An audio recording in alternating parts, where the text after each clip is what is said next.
l'esprit critique. Et c'est vrai encore aujourd'hui. Stéphane Bureau. Bonjour Stéphane. Bon début de semaine, Mario. C'est une salle de concert magnifique, le Kennedy Center. Mais je dis magnifique. Moi, j'ai pas connu sa rénovation sous Donald Trump. Il a l'air vraiment fier, là. Il est très fier de présenter les atours neufs de cette institution culturelle qui est un peu à Washington, ce qu'est la Place des Arts à Montréal, à peu près la même époque aussi, avec des moyens différents. Tu es au cœur de l'Empire américain. Pour avoir vécu à Washington, je peux dire que c'est une institution importante, mais dont les colonnes du temple ont été bousculées par les nouveaux codes culturels de Donald Trump, parce que c'est un homme frugal, il a coupé dans les dépenses. C'est lui qui a animé la soirée hier où on honorait quelques-unes des vedettes de la culture américaine, et avec un renouvellement quant à la palette ou le type d'invités honorés, parce que normalement, c'est beaucoup Hollywood, c'est des gens qui se retrouvaient entre eux. Or, je dirais les A-listers, la liste des A à Hollywood était plutôt absent, cruellement absent hier de cette cérémonie qui avait une tonalité très différente. Alors, il y avait Gloria Gaynor, il y avait aussi Sylvester Stallone, qui appartient à Hollywood, mais pas nécessairement au Hollywood qui avait l'habitude d'être là pour ses grands prix, parce que c'est la consécration d'une carrière. Quand le Kennedy Center honore, généralement, c'est un des sommets, la plus grande récompense donnée aux États-Unis. Alors, tu me diras, c'est pas un Oscar, mais c'est à peu près. Ça récompense l'ensemble d'une œuvre. George Strait, qui vient de la musique country, 180 millions d'albums vendus. Michael Crawford, qui a interprété Le Fantôme de l'Opéra. Et puis, Kiss. Donc, c'est un registre culturel qui n'était pas nécessairement habituel, et c'est pas le genre de musique qui résonne beaucoup au Kennedy Center pour George Strait et Kiss. Et puis Stallone, c'est deux des plus grandes franchises de l'histoire du cinéma hollywoodien, évidemment avec Rambo et Rocky, mais c'est pas non plus, disons, dans la parfaite rectitude politique. Et depuis déjà longtemps, Sylvester Stallone s'était mis en marge du cognoscenti hollywoodien en étant favorable à Donald Trump. Il en a recueilli les fruits tangibles hier. Ouais, parce que les nombreux artistes qui ont dénoncé Trump dans leur carrière n'étaient pas aux premières loges hier soir, là. Non, ils étaient aux abonnés absents. Bon. Journal de prison de Nicolas Sarkozy, là, qui est un gros sujet présentement en France. Ça s'est fait quand même vite. Il écrit vite, M. Sarkozy. Puis il publie vite, puis il corrige vite. Puis... je vais faire vite aussi. On y reviendra peut-être cette semaine si tu le veux. Si je te dis 320-535, à quoi ça rime pour toi ou à quoi ça correspond? 320-535. J'ai aucune idée. C'est son numéro d'écrou de prisonnier qu'il n'avait peut-être pas derrière son uniforme comme les Dalton dans Lucky Luke, mais c'est la preuve, évidemment, l'incarnation de son séjour en prison. Il a écrit un journal de prisonnier qui va sortir ce mercredi en France après 21 jours d'enfermement. Alors, il y a des gens qui ont connu la prison plus longtemps, 21 jours pendant lesquels il était accompagné de 2 gardes du corps, et on peut le comprendre parce qu'on pense que d'être président, ex-président de la République en prison à la Santé, prison de la Santé à Paris, qui accueille certains prisonniers qui ne sont pas tous tendres. C'est une manière d'aller en prison, mais qui n'est pas parfaitement nécessairement conforme à l'expérience de tous. Et il en tire un journal qui va sortir cette semaine, tu le disais, vite écrit. Il a profité de ces 21 jours de tranquillité. Mais toi qui as joué là-dedans, là, qui a publié, qui a commis quelques livres, comment on peut faire si vite? Rédaction, correction, publication et édition. En étant... très talentueux, très appuyé, puis tu as raison, corrigé, édité, publié. Alors peut-être qu'il avait pris un peu d'avance, mais c'est aussi, je dirais, le premier geste important de la future défense de Nicolas Sarkozy, qui va se présenter à nouveau devant la justice en appel du premier procès qui l'a amené en prison au cours des dernières semaines. Mais c'est aussi, à certains chapitres, intéressant et révélateur parce que d'abord, il parle de sa relation avec le président Macron, de la surprise du président Macron lorsqu'il le voit à l'Élysée 4 jours avant d'être enfermé. Surprise du président qui constate que, oh, c'est vrai, vous me confirmez que vous partez en prison, comme s'il n'était pas informé, et qui lui offrira le lendemain d'aller ailleurs qu'à la Santé, dans une prison davantage peut-être Club Med, si ça existe. Le président Sarkozy, qui évidemment voit le piège se dessiner à l'horizon, il dit non, il n'y en a pas question, pas de traitement de faveur. Je pense qu'il avait raison de refuser le traitement de faveur, qui par ailleurs en veut un peu aussi au président Macron de lui avoir retiré sa Légion d'honneur, et qui dit, et là ça interpelle le paysage politique pour les prochains mois, prochaines années, qui dit « Je ne participerai plus à la logique de blocage du Rassemblement national ».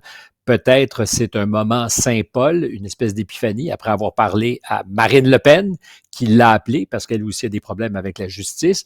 Ils ont eu une longue conversation. Il faut rappeler que quand il a été élu en 2007, Nicolas Sarkozy avait dit tout sauf l'extrême droite, avait réussi à siphonner les électeurs de Mme Le Pen, de M. Le Pen, et aujourd'hui constate que la mathématique politique est plus opérante et que l'union des droites qu'on espère faire à la gauche du Rassemblement national ne réussirait absolument pas à l'emporter et qu'il faut se rallier à l'idée que le centre de gravité de la vie politique française, pas seulement à droite, c'est le Rassemblement national et qu'il n'appellera pas à un vaste mouvement d'opposition. C'est du point de vue de Marine Le Pen, qu'elle soit candidate ou non, parce qu'il se peut que la justice l'empêche de l'être, auquel cas ça serait Jordan Bardella.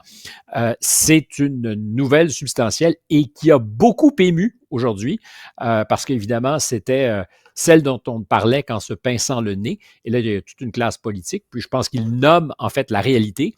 Il y a des gens dans sa famille politique qui vont se joindre à Marine Le Pen ou à Jordan Bardella s'il y a des élections présidentielles ou législatives. Et c'est vrai aussi pour d'autres partis, dont Horizon, de l'ex-premier ministre de M. Macron. Parce que les sondages restent bons là, pour le Rassemblement national. On est à 35, 36, 37% dans un univers politique où il y a 10, 11 formations politiques. C'est colossal, ils sont loin devant tout le monde.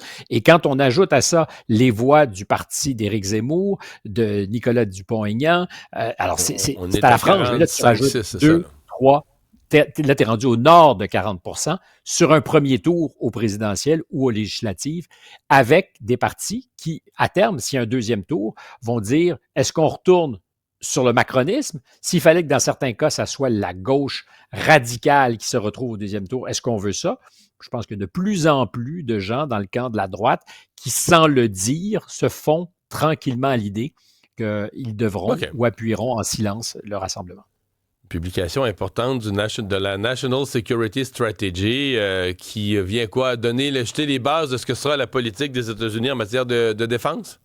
Ça vient cristalliser ce que seront les gestes conséquents de la politique américaine en matière de sécurité nationale pour les prochaines années. C'est un exercice qui est fait ponctuellement par les administrations. Ça cristallise tout ce qu'on pouvait soupçonner de la vision de Donald Trump. On pourrait prendre 25 minutes pour déplier ça, tellement c'est conséquent.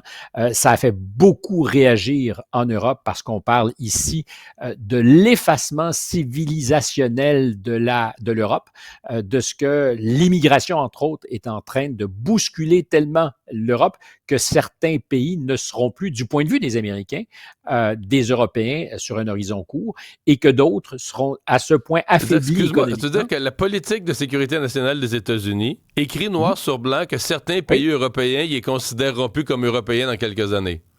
C'est à peu près ça, oui. On parle de leur effacement civilisationnel et on prend fait et cause pour ce qu'on appelle les partis patriotes, comme l'avait fait M. Vance quand il était venu à Munich à la conférence en février dernier et était allé voir la leader de l'AfD, Alice Wendel, ce qui avait fait hurler les partis politiques traditionnels. Il faut voir que Alice Wendel, c'est pas Marine Le Pen, mais ça peut se ressembler d'une certaine manière. On est dans la logique de ces partis populaires, patriotique et qui, dans les sondages, est devant toutes les autres formations en ce moment en Allemagne. Alors, ça a évidemment fait réagir. On parle d'ingérence politique de la part des États-Unis. Je soumets, parce que j'ai passé le week-end sur des plateaux ici, je soumets à mes amis français que de l'ingérence, les Américains en ont toujours fait, y compris le 4 mai 2017, quand Barack Obama, qui n'était plus président, mais quand même Barack Obama, avait choisi de téléphoner très publiquement à Emmanuel Macron entre les deux tours des élections présidentielles, que ça avait fait une vidéo virale publiée par le candidat pour bien montrer que du point de vue de Barack Obama, camp de Marine Le Pen... Stéphane, faut-tu différencier la bonne ingérence et la mauvaise ingérence, là? suis d'accord avec toi. Il y a des bonnes et des mauvaises ingérences, mais Ah celle-là, bon, elle avait été applaudie par tu vois? certains La bonne et c'était ingérence. une bonne affaire. Bonne ingérence. Je te dirais aussi de la même façon, quand M. Mitterrand est arrivé au pouvoir en 1981 et qu'il a annoncé que des ministres communistes se joindraient à son gouvernement, les Américains ne sont pas restés les bras croisés. Les Français sont par moments surpris d'apprendre que Force ouvrière, qui est un grand syndicat qui a été formé dans les années 50 pour s'opposer à une autre centrale communiste, ben que Force ouvrière, pour beaucoup, était mise au monde grâce à de l'argent de la CIA. Ça ressemble à de l'ingérence. Il y en a toujours eu. Il se trouve que quand c'est Donald Trump qui, noir sur blanc, annonce ses intentions, c'est une toute autre affaire. Le Canada, c'est un mot. J'ai lu les 33 pages, je suis surpassé. Je me disais, ils vont certainement en parler. Alors, il y a un mot dans une liste de pays à qui on demande de serrer les coudes pour lutter contre l'hégémonie commerciale de la Chine. Mais sur le Canada, sur nos relations, il n'y a rien à chercher, rien à trouver. C'est OK, donc 5000 pour l'instant, km de frontières, le pays qui est juste au nord, 5000 km de frontières, ils font un National Security Strategy, puis ils non, parlent pas du Canada. on n'en parle pas, peut-être parce qu'on n'est pas un sujet de préoccupation important, mais seront surpris ceux qui pensent que ça donne des démangeaisons au président Trump ou à son équipe. C'est pas le cas du tout.